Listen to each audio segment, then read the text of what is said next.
Why do I write about mythology? Hey, that's cool. I like that.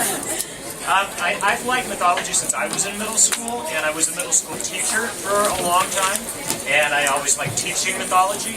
But the reason I write about it is my son. I was telling him bedtime stories from the Greek myths when he was little, and when I ran out, he asked me to make up one, and that became Percy Jackson. So it was really because of him that I wrote the series. Up next, what's your name? Olivia. Olivia? All right, what's your question? What was your inspiration for Thalia and Nico? Thalia and Nico, I didn't really have a particular person or anything in mind for them. Like most of my characters, I just kind of made them up. But, you know, like I said, I was a middle school teacher, so I just, with my characters, I kind of always imagine them as students in my class. And I just try to make them come across as like real kids that you might meet in a middle school. Where did you come up with such funny titles for the chapters? Like, I vaporized my free algebra teacher. In the Percy Jackson series, I started with funny titles. Really, I mean, I was just trying to grab people's attention. So you'd read the beginning of the chapter, and you go, what? And you'd want to read the rest. It was my way of keeping people interested. So, yeah, I like those. Out of all the characters you've written about and done, which one do you find you most connect to? Which one do I most connect with? Well, Do you I see mean, as yourself? I'd like to say that I'm like Percy and I'm all brave and stuff, but I'm really not. I'm probably most like Grover, the satyr. If the monsters were attacking, I'd be hiding behind a bush yelling, "Don't kill me!" He's probably who I connect with the most. Yes, ma'am, go ahead. If you were a demigod, what cabin would you be? I think it'd be fun to be in the Hermes cabin. I think they'd have the most fun. I don't know.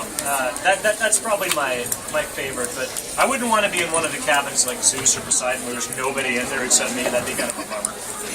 Why did I say to do two different series? Well, at the same time.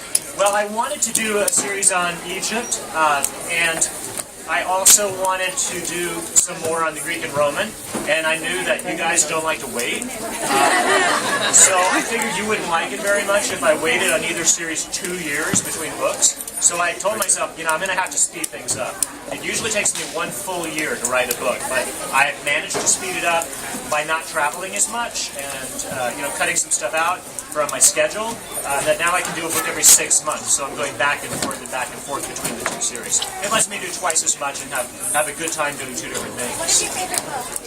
That I've written or that I wrote? That you've written. You know, it's really hard to choose. Usually it's the last one because it's the one that's freshest in my mind. So if you ask me today, I'd say the Son of Neptune. Ask me in 6 months, I'll tell you something different. Favorite demigod? Gee. You know, I don't know. I mean, obviously Percy and Annabeth because they're my first main characters. I have a soft spot for Nico D'Angelo, the son of Hades. I really like him a lot. What am I writing now? I'm just finishing up the 3rd Kane Chronicles book. That will be out in May. And as soon as I'm done with that, which should be in the next couple of weeks, then I'll turn to the 3rd book in this series and work on that. Favorite god? No surprise, Poseidon or Athena. I like both of them very, very much. The hardest book to write, probably the Red Pyramid, because I had to do a lot of research on Egyptian magic. I never had to do that before. So I had to learn a lot, but it was also a lot of fun because nobody had ever done anything like that as far as I knew. Favorite Greek myth, probably the one about Orpheus, the musician, just because it's so different. He doesn't have a sword; he just has a musical instrument. But strangely enough, I've never written about that really, so I don't know why. Which characters did I base on real people? Most of them are made up. With the first book, I was still teaching middle school then, so there are some that are real, like Mrs. Dodds, the evil math teacher.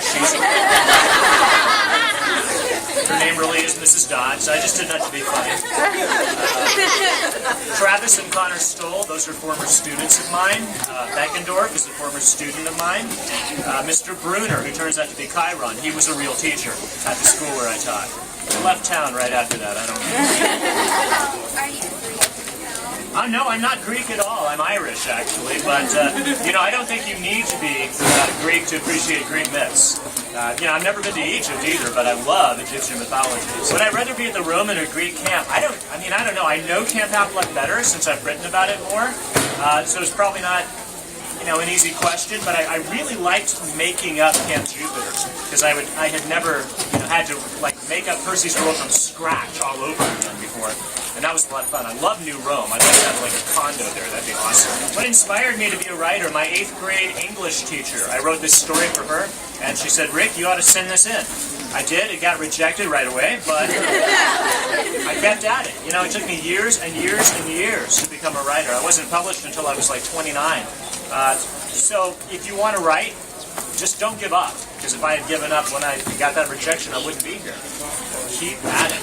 The favorite book that I've read, gosh, I read so much and I like so many books. I guess if I had to choose something, I would do The Lord of the Rings. Because that's when I was your age, that's what got me reading. Which book did I have the most fun with? You know, I have fun with every single one. They're so much fun, especially when they're done. I don't like revising. I bet you guys can relate to that. You know, but that's just part of the deal. You have to revise. That's what takes most of my time. But when I'm done and it's finished and I get to share it with you guys, I love that part. That's awesome. Favorite author? Again, you know, I have so many. I don't know. I really like Suzanne Collins, The Hunger Games. That's a really great series. There's a guy named Derek Landy, who's an Irish writer. He's really good. He writes Skullduggery Pleasant. That's a great series. I got so many. If you go to my website, I have a whole list of authors that you can check out. I don't know. I'd love to be Poseidon and hang out on the beach. That'd be awesome. Stir up hurricanes. With my luck, I'd be Dionysus, and it'd be like, my secret power is I can summon Diet Coke. Woohoo! Like all the weapons, like Celestial Run, Imperial Balls. Yeah, all the different metals. How did I think of those? I don't know. I mean, that's just part of, you know, the fun thing about being an author is I get to create all this stuff, and it just seemed right. It just kind of came to my mind, and I went with it. So yeah, I don't really know where that stuff came from, but it seemed to fit into Greek mythology pretty well. Where do I get my ideas? You know, usually it's just I look at the old stories and I try to figure out how they would happen today. And that's worked for me so far. Right? How do you finish and not like get bored in the middle? I'll tell you a secret. Every single writer does that. I have, when I was your age, I did stories. I have a binder of those stories from my middle school years. Not one of them is finished. I gave up halfway through all of them. And as I talk to other authors, I find out everybody did that. Here's the secret. You have to make a map before you start. If you write down like an outline, then you're going to get to the middle and you're not going to say, what do I do next? The other thing is it's really hard to finish a story. It's easy to start a story. Anybody can do that. But you get halfway through and then you're like, I don't like this anymore. I'm going to start something different. You have to keep going. You have to finish it. That's a really, really important part of writing. And it takes a lot of practice. Oh, have I ever thought about killing off a major character?